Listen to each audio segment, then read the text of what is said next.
पे आके उसने गोली मारी है और गोली मारी उसके बाद फायरिंग होती रही। कानून चीज की कोई चीज ही नहीं रही इनके शासन में।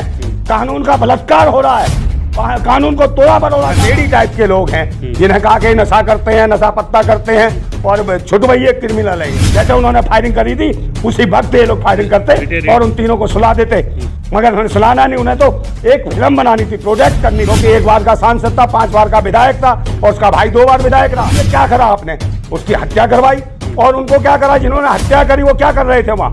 वो कर रहे थे जय श्री राम के नारे लगा रहे थे वहाँ। अस्सलाम वालेकुम, welcome to my show the Noorin show. आज हम आपको एक फ़ौजी की वीडियो दिखाने वाले हैं जिन्होंने आतिक केस में बहुत ही ज़्यादा खुलासे किए हुए हैं जो आपके लिए जानना बहुत ही ज़्यादा ज़रूरी है।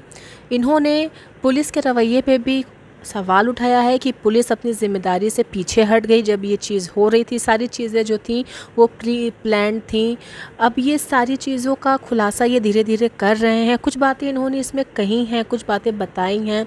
इन्होंने सरकार पे भी क्वेश्चन उठाए हैं, उनके रवैये पे। जो वहाँ पे पुलिस मौजूद थी वो भी वहाँ कुछ नहीं कर पाई। उनकी ज़िम्मेदारियों पे क्वेश्चन उठाए हैं, सरकार के ऊपर क्वेश्चन उठाए हैं, मोदी योगी सबके ऊपर क्वेश्चन उठाए हैं। तो आपके लिए वीडियो बहुत ही ज़्यादा ज़रूरी है देखना। चलिए शुरू करते हैं आज की इस वीडियो को। अहमद ये जो आए तो उस वक्त कितनी फोर्स थी इनके साथ? 150 कम से कम पुलिसकर्मी थे लास्ट टाइम। और उसके बाद मीडिया कहाँ थी? इनसे कितनी दूरी पर थी मीडिया? इस बार कितने पुलिसकर्मी थे?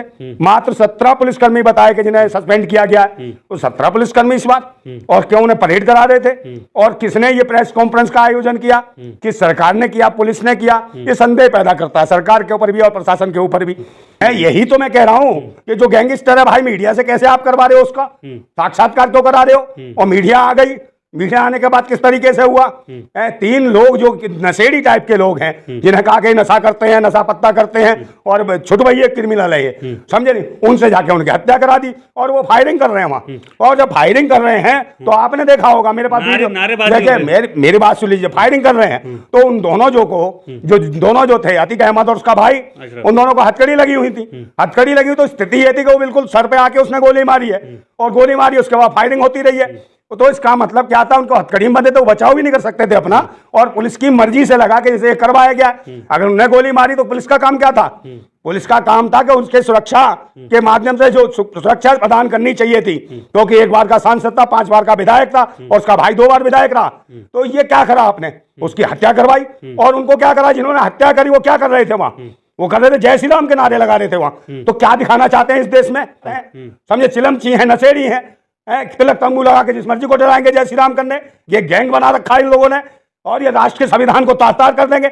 ये आप में देख रहे हो जो एनकाउंटर हो रहे हैं ना, मगर जनता जिस अंधभक्ति के चश्मे से देख रही है, जिस तरीके से मीडिया, जो मेन मिस्ट्री मीडिया है, दलाल मीडिया जो दिखा रही है, चलने उस चश्मे से जो लोग देख रहे हैं, उस अंधभक्ति के चश्मे को तार फेंको और तार्किक वास्तविक राष्ट्रवादी चश्मा लगाओ आंखों का, खुली आंखों से देखो कि क्या हो रहा है देश के अंदर। ये एनकाउंटर जो सिर्फ इनका नहीं हुआ, गैंगस्टरों का नहीं हुआ, इनकी आड़ में आप देखोगे तो देश की 97% जो आबादी है उसके अधिकारों का एनकाउंटर किया जा रहा है। आप देखोगे तो उनके अधिकारों का एनकाउंटर करने वाले हैं ये। और मैं बताना चाहता हूं कि जो नेक्स्ट जो चुनाव होने वाला है 2024 का, उसके मद्देनजर ये हिंदू मुसलमान कराना चाहते हैं। देशवासियों से सभी से कहना चाहता हूं कि हिंदू मुसलमान को लेके उग्र ना हो, भाईचारे को कायम रखो।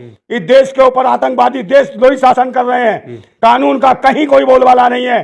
कानून को खुद कटहरे में खड़ा कर दिया है लोगों के नजरों के आगे इन्होंने। इसलिए आपको बचने की जरूरत है। राजनीति से प्रेरित होकर ये खेल रचा हुआ है। और कहां से इतनी औकात हो जाएगी, किसी की हिम्मत हो जाएगी कि जो गैंगस्टर रहा हो, उसको पुलिस की निगरानी में जा रहा हो, उसको आके छुटवैये इस तरीके से मार दें। जरूर वो पुलिस के साथ आए होंगे, पुलिस की गाड़ी में आए होंगे, इसलिए उन्होंने नारे लगाए जय श्री राम के। पुलिस ने करवाया या शासन ने करवाया या प्रशासन ने करवाया, ये एक संगीन घेरे में है, समझे नहीं? इन पर शक तो बनता है। इसका जवाब सरकार को देना पड़ेगा आने वाले समय में, प्रशासन को भी जवाब देना पड़ेगा कि आप जिस आतिक अहमद ने सुप्रीम कोर्ट से अर्जी लगाई थी कि मुझे सुरक्षा का अभाव हो रहा है, मेरी हत्या हो सकती है उत्तर प्रदेश में, और वही हुआ, तो इसमें सुप्रीम कोर्ट को भी देखना चाहिए था, उस अर्जी पे संज्ञान लेना चाहिए था, उसे सुरक्षा मुहैया करानी चाहिए थी सेंट्रल गवर्नमेंट से, मगर नहीं दी गई। सुरक्षा दी जाती है पाखंडियों को। किनको? वो जो बाबा जो है बागेश्वर, उसको पाखंडी ढोंगी को सुरक्षा देते हो। वो नाचने वाली नचनिया नौटंकी को तुम देते हो सुरक्षा, कंगना राणावत को, समझे?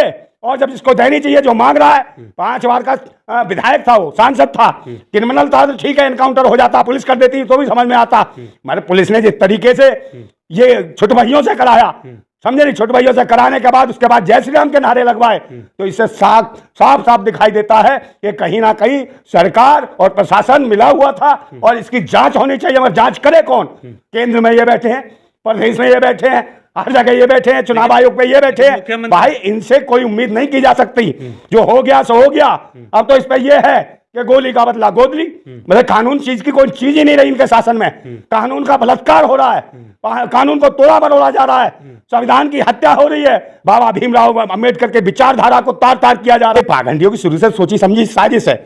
जब से महापुरुष का कोई बड़ा जन्मदिन होगा या कोई चीज होगी, उसमें नए नए कार्यक्रम बना देते हैं, नई नई चीजें हरकतें कर देते हैं, गुमराह करते हैं देश के लोगों को, भारतवासियों को गुमराह करते हैं। मगर भारतवासी जागृत होता जा रहा है। ये पाखंड और नौकटंकी से देश नहीं चलेगा, जय श्री राम कहने से नहीं चलेगा। सबको पता है कि ये पिछले जो 10 साल जो होने जा रहे हैं शासन को, केंद्र सरकार की, इनके पास एक भी जवाब नहीं है कि इन्होंने देश को क्या विकास दिया।